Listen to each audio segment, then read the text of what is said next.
आज के इतिहास में आप सभी का स्वागत है। मैं हूं आपके साथ प्रिया तिवारी। जैसा कि आप सब जानते हैं और देखते भी हैं कि प्राइम टीवी हर रोज आपको हर एक तारीख के इतिहास के बारे में बताता है कि सभी तारीखों का इतिहास क्या रहा है, हर एक दिन क्या कुछ खास होता है। तो हर रोज की तरह हम आपके लिए लेकर आए हैं 6 मार्च का इतिहास। इतिहास एक ऐसा ज्ञान है जो सभी जानना चाहते हैं। तो चलिए शुरू करते हैं आज का इतिहास। आज हम बात करेंगे माइकल एंजेलो के बारे में, जो एक इतावली मूर्तिकार, चित्रकार, वास्तुकार और उच्च पुनर्जागरण युग के कवि थे। आज ही के दिन यानी कि 6 मार्च 1475 में उनका जन्म हुआ था। तो चलिए जानते हैं कि कौन है माइकल एंजेलो।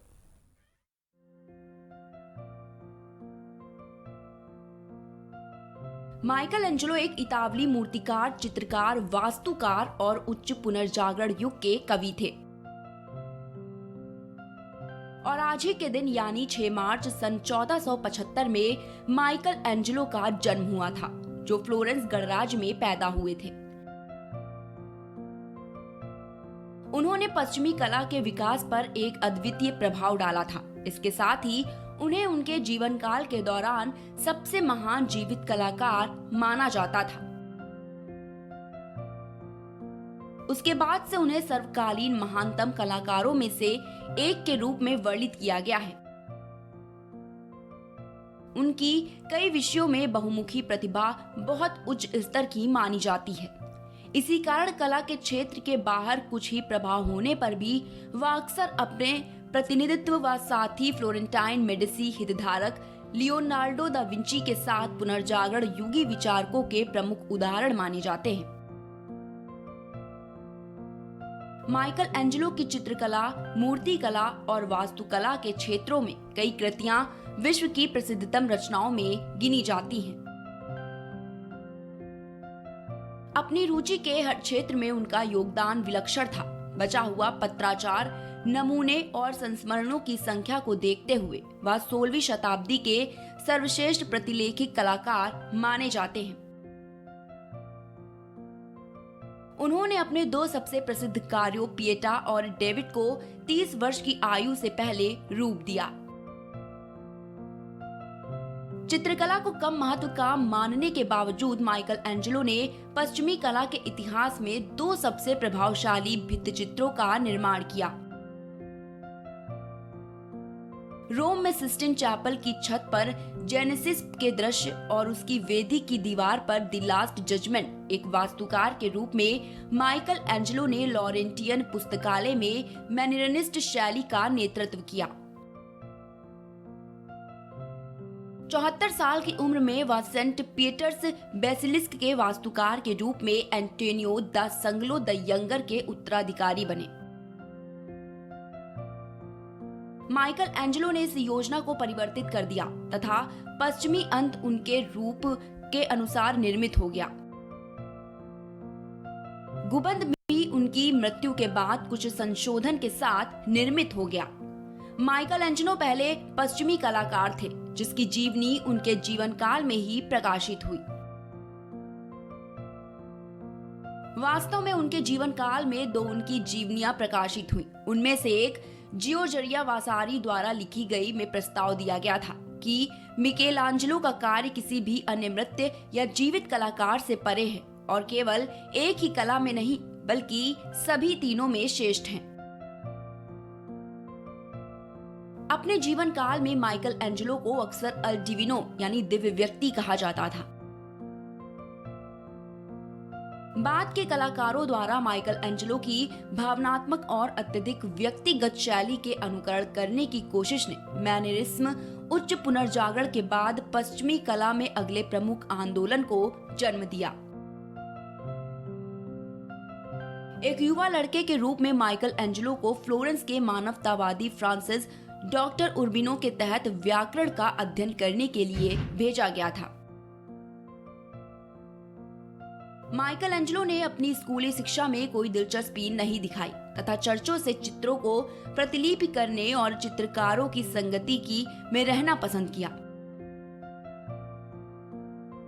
फ्लोरेंस शहर उस समय कला व अध्ययन का इटली में सबसे बड़ा केंद्र था और कला को सिंगोरियो द्वारा, व्यापारी संगोष्ठियों द्वारा और मैसिसी व उनके बैंकिंग सहयोगियों जैसे अमीर संरक्षकों द्वारा प्रायोजित किया गया था।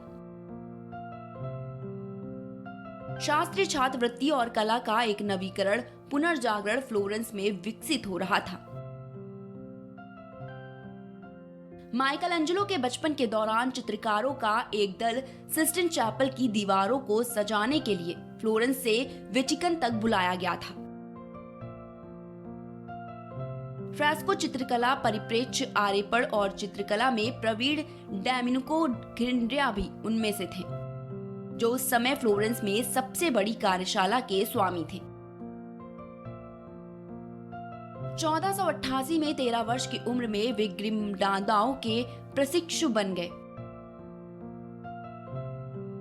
अगले साल उनके पिता ने ग्रिमडादाओं को एक कलाकार के रूप में माइकल एंजेलो को भुगतान करने के लिए प्रेरित किया, जो एक 14 वर्ष के कलाकार के लिए दुर्लभ था। जब 1498 में फ्लोरेंस के वास्तविक शासक लोरेंजो डी मेडिसी ने ग्रिमडाओ से अपने 2 सबसे अच्छे विद्यार्थियों के लिए पूछा, तो ग्रिमडाओ ने माइकल एंजेलो और फ्रांसिस्को ग्रेनाची को भेज दिया। 1490 से 1492 तक माइकल एंजेलो ने ह्यूमन एकेडमी में भाग लिया, जैसे कि मेडिसी ने नव प्लानोटिक की तर्ज पर स्थापित किया था।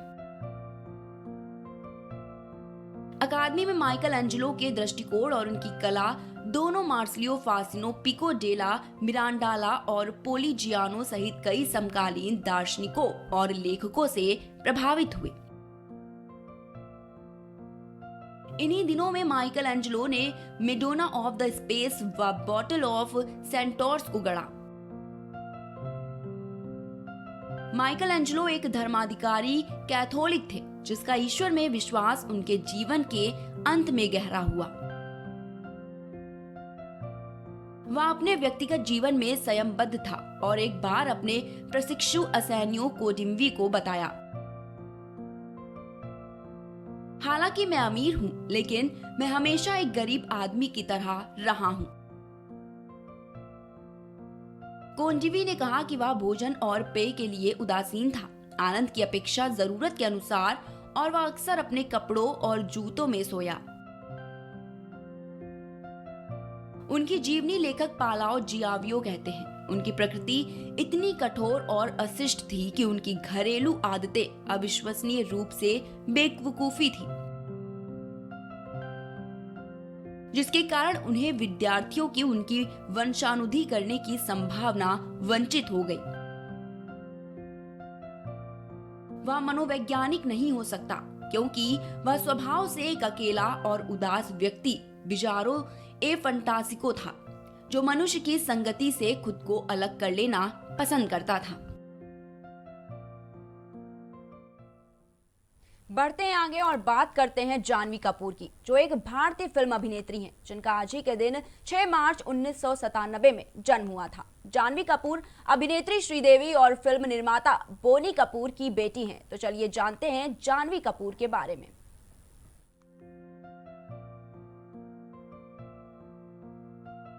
जानवी कपूर एक भारतीय फिल्म अभिनेत्री हैं। जानवी कपूर का जन्म आज ही के दिन यानी कि 6 मार्च 1997 को अभिनेत्री श्रीदेवी और फिल्म निर्माता बोनी कपूर के घर हुआ था। जानवी कपूर ने अपने फिल्मी करियर की शुरुआत 2018 में रोमांटिक ड्रामा फिल्म धड़क से अपने अभिनय की शुरुआत की, जो एक व्यावसायिक सफलता थी। और जानवी कपूर ने सर्वश्रेष्ठ महिला पदार्पण के लिए जी सिने पुरस्कार भी अर्जित किया। उनकी एक छोटी बहन खुशी और 2 सौतेले भाई बहन अभिनेता अर्जुन कपूर और अंशुला कपूर हैं। वह अभिनेता अनिल कपूर और संजय कपूर की भतीजी हैं। उन्होंने मुंबई के धीरूभाई अंबानी इंटरनेशनल स्कूल में पढ़ाई की। अपनी फिल्म की शुरुआत करने से पहले उन्होंने कैलिफोर्निया में Lee Strasberg theatre and film institute से अभिनय का कोर्स किया था। जानवी कपूर ने 2018 में शशांक खेतान द्वारा निर्देशित रोमांस धड़क से अभिनेता ईशान खट्टर के साथ अभिनय की शुरुआत की। 2016 की मराठी फिल्म सैराट की हिंदी भाषा की रीमेक कपूर को एक उच्च वर्ग की लड़की की भूमिका में दिखाती है,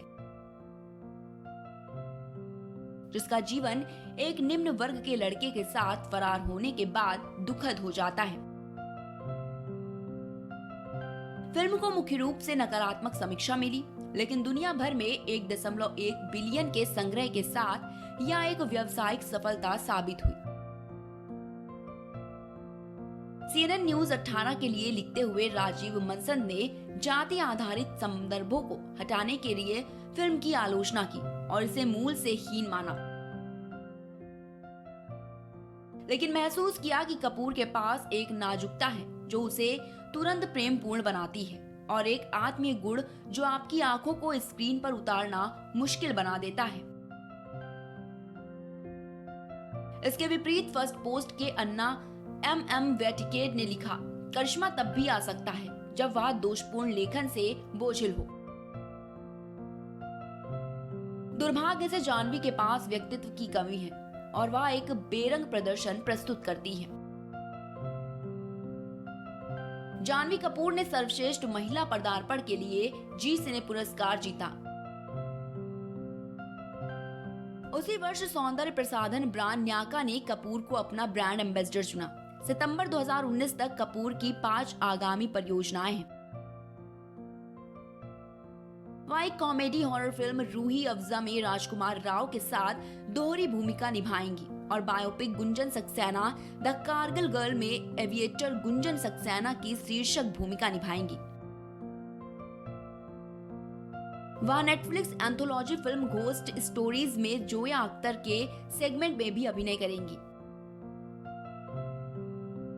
इसके अलावा कपूर कर्ण जौहर की एनसेम्बल पीरियड फिल्म तख्त में एक गुलाम लड़की का किरदार निभाएंगी और 2008 की रोमांटिक कॉमेडी फिल्म दोस्ताना की अगली कड़ी में कार्तिक आर्यन और लक्ष्य लालवानी के साथ अभिनय करेंगी। तो अब बढ़ते हैं आगे और बात करते हैं सहोदरन अयप्पन की, जो भारत के एक समाज सुधारक, विचारक, तर्कवादी, पत्रकार और केरल के राजनीतिक थे, जिनका आज ही के दिन 6 मार्च 1968 को 78 वर्ष की आयु में निधन हो गया था।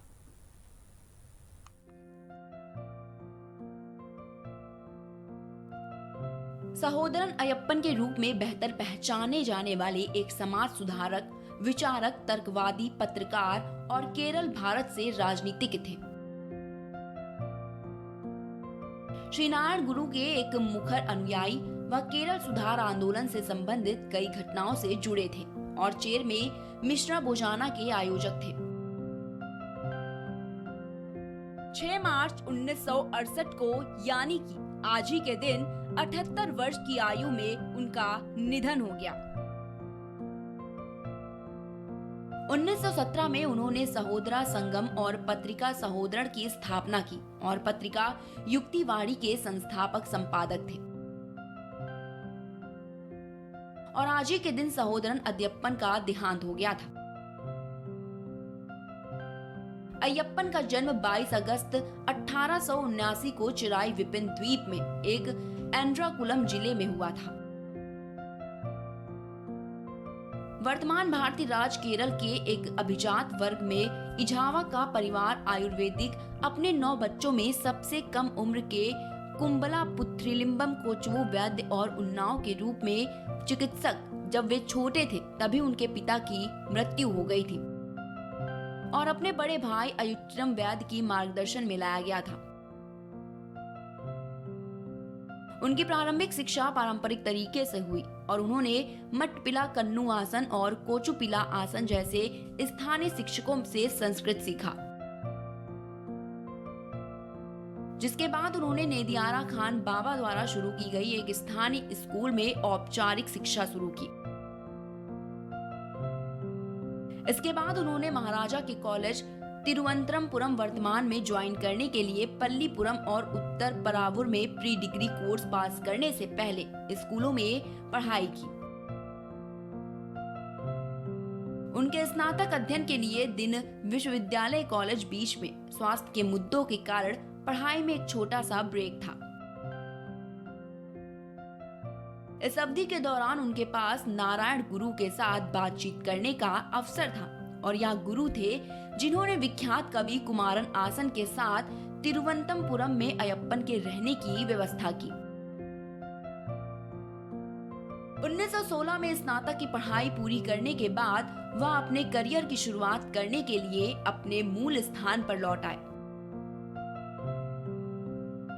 Rama Verma union high school Cherai में एक शिक्षक के रूप में अपना करियर शुरू किया, लेकिन वे शिक्षण करियर के साथ साथ अपने सामाजिक और राजनीतिक जीवन को आगे नहीं बढ़ा सके और उन्होंने नौकरी छोड़ दी।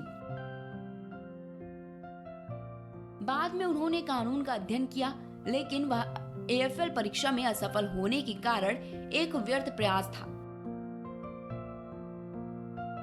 स्नातक होने के बाद वे 1917 में तिरुवनंतपुरम से चेराई लौटे और सहोदरा संगम की स्थापना की। द ब्रदरहुड एसोसिएशन जाति व्यवस्था के खिलाफ अपनी लड़ाई शुरू करने के लिए एक मंच। इस संगठन के तत्वाधान में उन्होंने एक मिश्रा भोजन का आयोजन किया, एक ऐसी दावत जिसमें सभी जातियों के लोग बैठे और एक छत के नीचे भोजन किया। 30 मार्च 1917 को अयप्पन ने भतीजे रमन पिल्लई के घर पर, जो उन दिनों और एक क्रांतिकारी उपक्रम था, रूढ़िवादी इजावा समुदाय ने इसका विरोध किया। पुलाया जाति का प्रतिनिधित्व करने वाले सदस्यों सहित लगभग 200 लोग, जिन्हें माना जाता था अछूत दावत में शामिल हुए और प्रयास ने उन्हें मोनिकर पुलाया अयप्पन को अपमानित करने के लिए अर्जित किया, लेकिन अयप्पन ने इसे स्वीकार किया। सजावट सहोदरा संगम की स्थापना ने उन्हें एक उपाधि सहोदरन अयप्पन से भी अर्जित की, जिसके बाद उन्हें ज्ञात हुआ। नारायण गुरु ने 15 मई 1921 को भेजे गए एक संदेश के माध्यम से सहोदरा संगम के प्रयासों का समर्थन किया। अपने आदर्शों का प्रचार करने के लिए अयप्पन ने मंतनचेरी से सहोदरन नामक एक पत्रिका शुरू की। यह पत्रिका 1956 तक छपी रही। 1929 में जब एम राम वर्मा थप्पन, मिथावड़ी कृष्णन, सीवी कुनीरामन और एमसी जेसेफ ने थुक्कीवाड़ी शुरू किया, वह पत्रिका के संस्थापक संपादक बने। उन्होंने नारायण गुरु, ओरी जति ओरू मथम और ओरू दैवम मानुष्यानु के प्रसिद्ध नारे को संशोधित किया, जैसे कि जाति वंदे मातरम वंदे देवम वंदे मानुष्यानु। 1928 में अयप्पन ने कोचीन विधान परिषद के लिए सफलतापूर्वक चुनाव लड़ा और उन्होंने अगले 21 वर्षों के लिए सीट बरकरार रखी।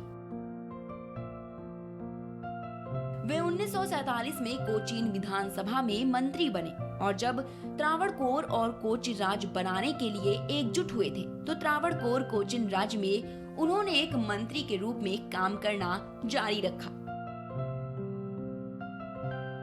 केवल पद से इस्तीफा देने के बाद सरकार ने निचले स्तर के कर्मचारियों को तपस्या के उपाय के रूप में खारिज करना शुरू कर दिया।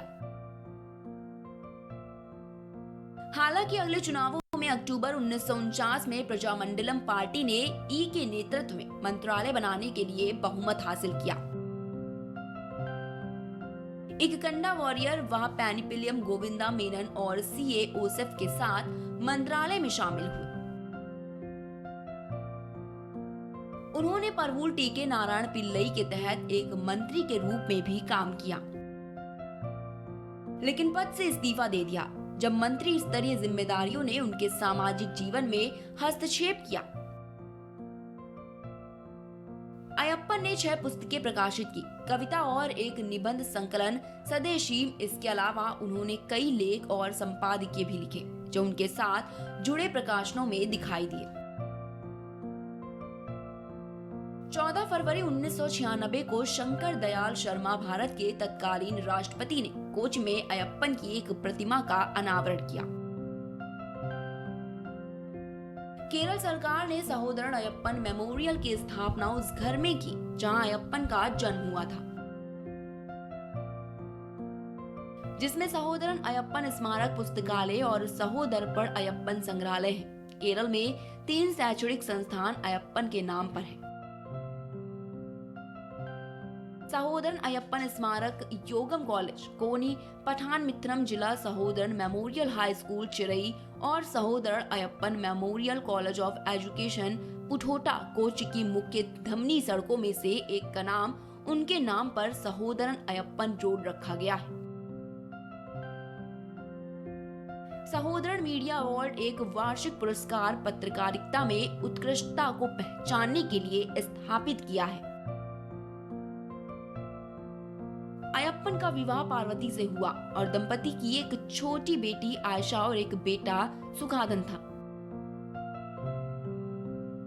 6 मार्च 1968 को 78 वर्ष की आयु में उनका निधन हो गया, कार्डियक अरेस्ट आने के बाद। जाने से पहले जान लेते हैं आज के दिन और क्या कुछ हुआ था। आज ही के दिन ब्रिटेन के बोस्टन पोर्ट को 1774 में सभी वाणिज्यिक गतिविधियों के लिए बंद कर दिया। वहीं भारत में 1835 में यूरोपीय साहित्य और विज्ञान के प्रचार प्रसार को बढ़ावा देने का प्रस्ताव लाया गया। अलेक्जेंडर ग्राहम बेल ने 1875 में आज ही के दिन टेलीग्राफ का आविष्कार किया था। वहीं आज ही के दिन सन 1906 से फिनलैंड में महिलाओं को वोट डालने का अधिकार मिला। प्रसिद्ध हिंदी लेखक सच्चिदानंद हीरानंद वात्स्यायन अज्ञे का 1911 में आज ही के दिन उत्तर प्रदेश में जन्म हुआ। वहीं फिनलैंड ने 1918 में जर्मनी के साथ मैत्री समझौते पर हस्ताक्षर किए। मंगोलिया पर सोवियत रेड आर्मी ने 1925 में बाहरी कब्जा किया। बता दें कि सन 1985 में एड्स का पहला एंटीबॉडी परीक्षण एलिसा टाइप टेस्ट शुरू किया गया। शेख मुजीब उर रहमान ने 1971 में बांग्लादेश की स्वतंत्रता का आह्वान किया। वहीं आज ही के दिन अंतरिक्ष यात्रियों ने मंगल ग्रह पर झील की 2008 में खोज की। प्रसिद्ध स्वतंत्रता सेनानी और वरिष्ठ नेता गोविंद वल्लभ पंत का 1961 में निधन हुआ। तो आज के इतिहास में इतना ही। कल फिर मिलते हैं नए इतिहास के साथ। देखते रहिए प्राइम टीवी।